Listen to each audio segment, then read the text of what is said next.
क्या मुंबई असुरक्षित हो गई है? मुंबई बॉलीवुड कलाकारों के असुरक्षित हो गई है। मुंबई बॉलीवुड से जुड़े लोगों के लिए असुरक्षित हो गई है। मुंबई सलमान खान के नजदीक रहने वाले, सलमान खान से जुड़े लोगों के लिए असुरक्षित हो गई है।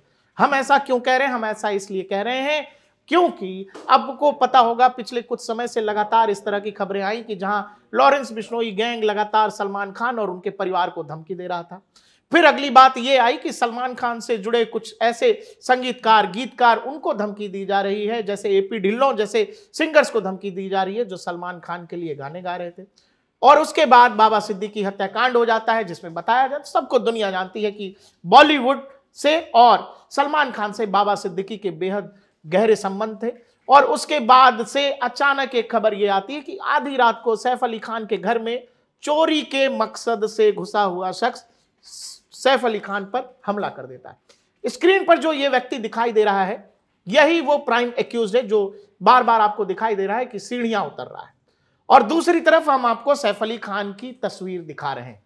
आप दोनों ही तस्वीर देखिए और एक सवाल जो मेरे मन में है, मैं वो आप तक लेकर आना चाहता हूं, वो ये कि ये जो व्यक्ति जो संदिग्ध है, ये इसकी कदकाठी, इसका रंग रूप, इसका तरीका, या जैसे भी ये जिस भी हालत में आपको दिखाई दे रहा है, और दूसरी तरफ सैफ अली खान है, जिसमें इस पूरे मामले में यह बताया जा रहा है कि यह जो शख्स, जिस समय इसकी बहस हो रही थी घर की मेड से, मेड ने यह कहानी बताई है कि उसको रात को यह लगा कि बाथरूम खुला हुआ है।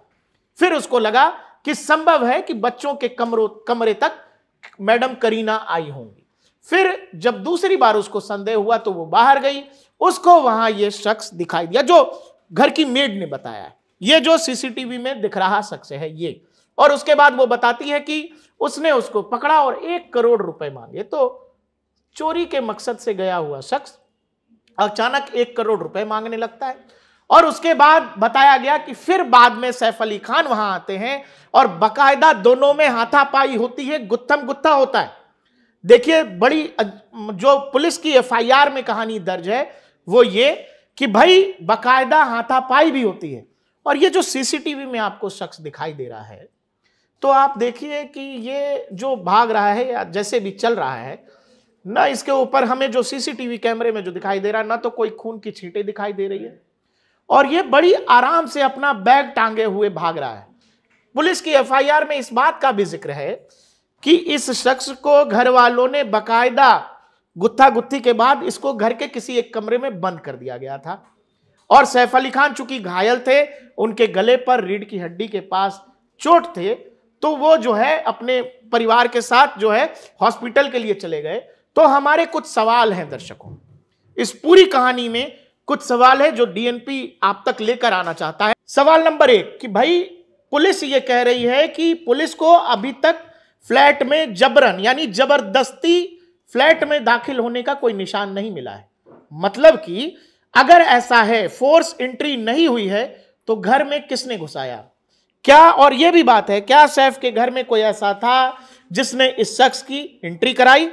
तीसरा सवाल यह है कि हमले के 2 घंटे पहले तक के सीसीटीवी में यह व्यक्ति नहीं दिखा है, कहीं भी नहीं दिखा है, ना सोसाइटी की सीसीटीवी में, ना जिस टावर में रहते हैं सैफ अली खान उसकी सीसीटीवी में, ना फ्लोर की सीसीटीवी में। इस एकलौता सीसीटीवी जो मिला है वो यही घटना के बाद का सीसीटीवी है। मतलब घटना से पहले और बाद वाला तो है, लेकिन पहले की सीसीटीवी नहीं है। और सीसीटीवी भी जो भागते हुए है वो केवल एक ही सीसीटीवी है जो आप स्क्रीन पे देख रहे हैं। मतलब सोसाइटी के गेट से निकला, कहीं से कूद के निकला, क्या कोई दीवार कूद के चला गया, दूसरी कोई सीसीटीवी नहीं है। इकलौती ये सीसीटीवी है और जो बताई जा रही है कि जब सैफ चले गए तो उसके बाद ये भागा है। तो सवाल ये नंबर 4 है कि दावा अगर यह है कि घर के कमरे में आरोपी को बंद किया गया, तो जब आरोपी घर में बंद था तो वो दरवाजा किसने खोला, घर से उसको किसने भगाया?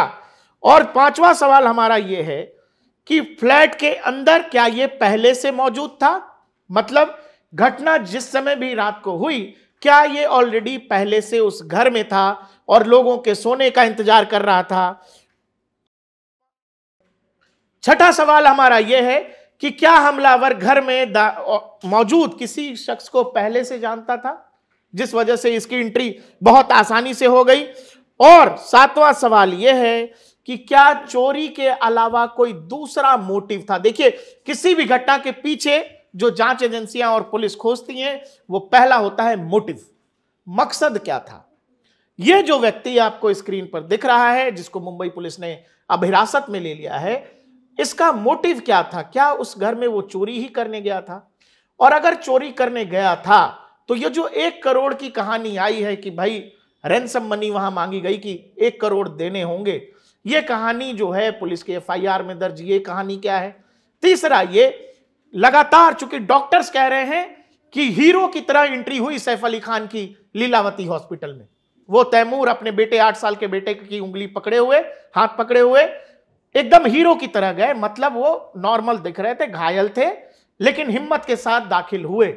तो सवाल यह है कि सैफ अली खान जब लहूलुहान हालत में लीलावती में दाखिल हुए, गुत्थम गुत्थी हुई है हमलावर के साथ। ये जो हमलावर सीसीटीवी में दिख रहा है आपको, और ये सीसीटीवी बताया जा रहा है कि हमले के बाद का है, तो सवाल यह है कि हमलावर के ऊपर कोई खून का निशान क्यों नहीं है।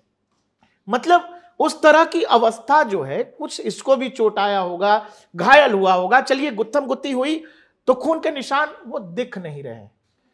लेकिन जो अवस्था सैफ सीसीटीवी में हमलावर की दिख रही है, जो कथित हमलावर है, जो आरोपी है, उसकी अवस्था देखकर मतलब थोड़ा ये लग रहा है कि इसने अपने आप को फिर कैसे बचा लिया। सैफ अली खान लहूलुहान हो गए, इसके ऊपर कहीं कुछ निशान नहीं है, कुछ नहीं है, और ये निकल गया।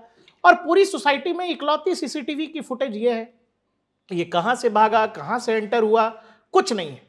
2 घंटे पहले तक में ये दिखाई नहीं दे रहा है। और दर्शकों, ये जो बिल्डिंग आपको दिखाई दे रही है, इसी बिल्डिंग में बताया जा रहा है कि देखिए, मतलब इस देश के मीडिया का भी क्या कहिएगा कि कभी बताया कि 7वें फ्लोर पर रहते हैं सैफ अली खान, फिर बताया गया कि 8वें फ्लोर पर, अब बहुत जगह यह लिखा जाने लगा है कि सैफ अली खान 12वें फ्लोर पर रहते थे, और 7वें 8वें फ्लोर पर उनके बेटे और बेटी यानी सारा अली खान। बताया जा रहा है कि 8वें फ्लोर पर उनके बेटी सारा अली खान और इब्राहिम रहते हैं, और 12वें फ्लोर पर सैफ अली खान। ये पूरी कहानी ऐसी है कि बहुत कुछ यकीन करने जैसा लगता भी है और बहुत कुछ यकीन करने जैसा नहीं लगता है। बस बात यह है कि जो कुछ सवाल हमने आप तक रखे हैं, क्या आपका इसमें कुछ लग रहा है ऐसा जो जायज सवाल है और पूछे जाने चाहिए। दूसरा, ये जो हमने जहां से शुरुआत की थी, दया नायक की एंट्री क्या इस पूरे मामले को और भी संदिग्ध बताती है, क्योंकि पुलिस क्या किसी और भी लिहाज से इस पूरे मामले को जांच रही है, जहां अंडरवर्ल्ड है, जहां गैंग है, जहां लॉरेंस बिश्नोई तक बात आ सकती है।